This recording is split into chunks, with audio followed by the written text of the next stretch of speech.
Hi there, my name is Nina Goradia, and I'm a Somatic Experiencing practitioner. I want to talk with you today about one of my favorite topics, and that's of self-love.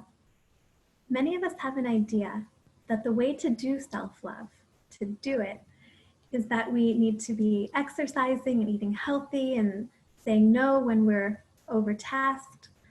And while all of these are great things, definitely don't stop doing those things. They're wonderful. There's a deeper way to love oneself that I think is not as obvious on the surface, and I want to talk about that more today. So we need to look at what are the blocks to this self-love. Are there emotions that are stuck within the body that are blocking this natural flow of self-love that we came into the world with?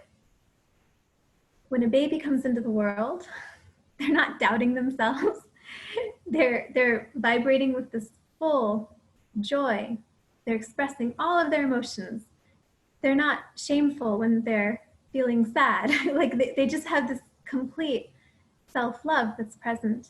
And then we adopt all this conditioning that teaches us, oh, but you shouldn't feel this, and this part of you is not okay, and you won't get love if you're like that. And we start sectioning off different parts of our experience in order to feel loved, growing up, in order to feel loved by our parents, by society, all these different ways.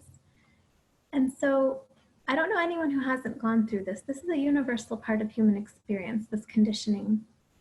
And then as we get older, we start to evaluate, are those things still working for me? Or are there things that I need to unlearn?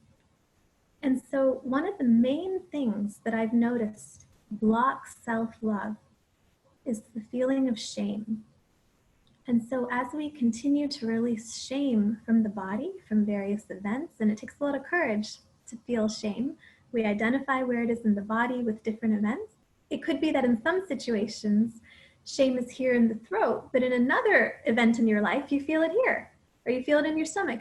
There's different angles to this. So you try to clear all the different angles that you can. And then as you do that, what's remaining is the fullness of who you are. It's always been there. Your experience of it was simply covered by some of these stuck emotions, by some of these thoughts that are not even true, that were overlaying the actual experience of yourself.